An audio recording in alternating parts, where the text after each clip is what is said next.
Hey there.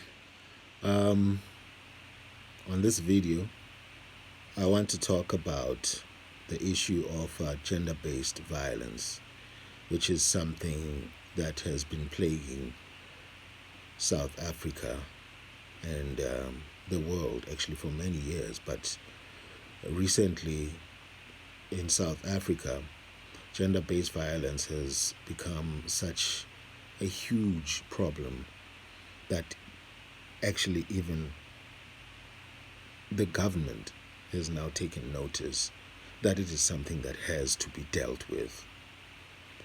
Now, there are so many different ways that have been suggested and so many different things that have been said about the causes of gender-based violence.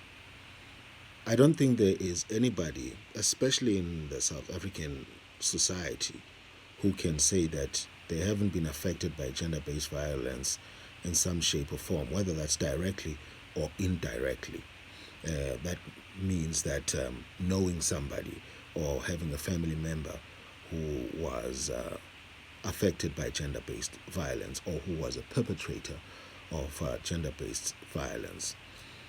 I, for one, had a very terrible experience where my cousin was killed at her father's funeral, at my uncle's funeral, which we were watching on Facebook Live. Because of the COVID protocols, we couldn't go to the funeral, so it was streamed for the family on Facebook Live. And I can still hear the gunshots when I think about that day. And this was the ultimate or the most brutal thing for anybody to do, and it falls smack in the middle of this gender-based violence problem that we have in South Africa.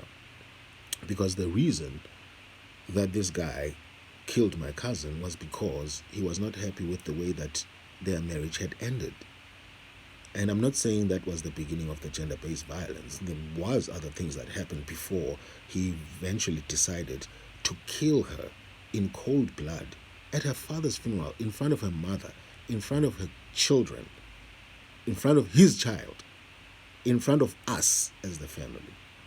Now, when that thing happened, for the first time, I started thinking much deeper about the issue of gender-based violence.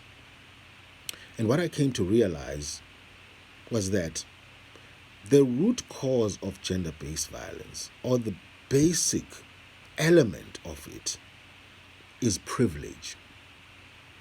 And I'm talking about privilege that men have over women. Men have a biological privilege over women. And that is the root of this privilege. That is the most fundamental nature of this privilege that men have. And now what that means is that, as I said, it's a biological privilege. It means that men are bigger than women. They are privileged in the sense that men, we have bigger muscles on a general sense. We tend to be bigger even in terms of our bone structure over women. It's a privilege because it is not something that we do, or it's not as a result of something that we did. We were just born into it. We were born into that whole privilege of being bigger than women.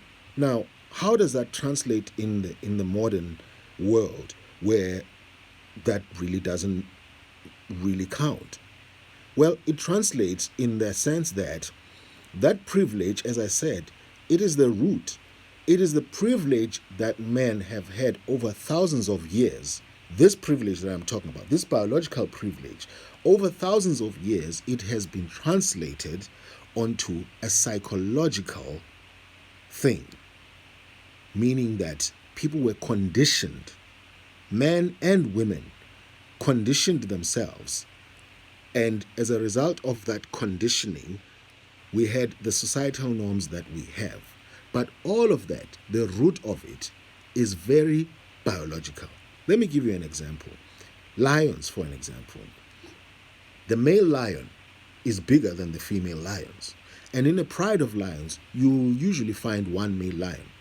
The male lion will be surrounded by 5, 6, 7, or even more female lions, and he'll be the only male lion, and he's bigger than all of them. Now, the male lion doesn't generally hunt. It doesn't hunt. The female lions hunt. They are smaller, they are more agile, they are faster.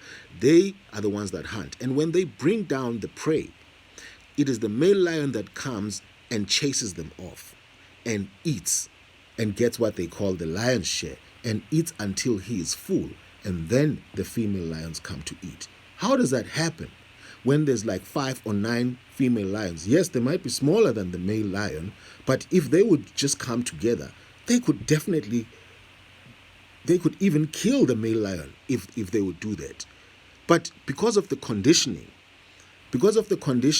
that has happened in the lion world, or in the psychology of lions, the female lions don't do anything, and the male lion has the privilege of being bigger. The male lion did nothing to be bigger. It was just born into that sex. It was born to the gender that is bigger. So it is his privilege that he's abusing when he chases the female lions away. The privilege of being bigger. Now, we can't be on the same level as lions, as animals, because we have what is called Ubuntu, humanity. That is what separates us from the animals. Now, humanity, or Ubuntu in Nguni languages, is a philosophy. In fact, it is a philosophy amongst the Nguni people that we, as the people who are most privileged, need to help those who are less privileged. That is what Ubuntu basically means. It means if a person comes to you and they are thirsty and you have water, you are privileged because you've got water. And they are not. You give them water. Or there's so many ways that you can describe Ubuntu. Ubuntu is, in its essence, it is the positive use of privilege to help others. Now, as men, our privilege, as I said, it had been translated over millennia to become a psychological thing that we used against women to oppress women. So man's privilege has been used by men to oppress women for thousands and thousands of years. The reason that societal norms are the way they are, or the way they turned out to be, which is to be in favor of men, is because of that privilege that men have had or inherited, that we inherited from our forefathers over the years. Now, what do we do moving forward? I say, as men, the first thing that we need to do is acknowledge our privilege. We have to acknowledge that we are privileged. And being privileged doesn't mean that you are better than the person who is less privileged. Because remember, I said, with privilege, especially in the context that I'm talking about, it has got nothing to do with what we did. We're not better because we were born into a world where being bigger, having bigger muscles, or being bigger boned gives you more privilege than the person who is not built like that. That is just nature, and that is just how it is. But it is how we as men have used that privilege that has led us to where we are, to the issue of gender-based violence. I don't even have to explain that. You can put 1 + 1 and say because of that and it led to that, and because of that it led to that. Men ended up feeling like they have power over women, power over women's bodies. I can slap a woman around because I'm a man. I can even kill a woman because that's how it is. Listen to the way that men talk when they talk about women. That is part of that whole privilege that men have and that they are abusing. Now, what do we do to change the situation? What do we do to change the situation as men? We first have to acknowledge our privilege. We acknowledge that we have privilege. We shout it from the mountaintops. We are more privileged than women. And We, secondly, need to use our privilege for good. We need to have ubuntu. We need to stop abusing the privilege that we have as men and instead do the right thing, the humane thing, the thing that we're supposed to do as humans, and stop behaving like animals and use our privilege to better the lives of women. I repeat, having privilege doesn't mean that you are better. It is not about that. You just have it. We have to acknowledge it as men. We have privilege, but more importantly, we have to use our privilege for good.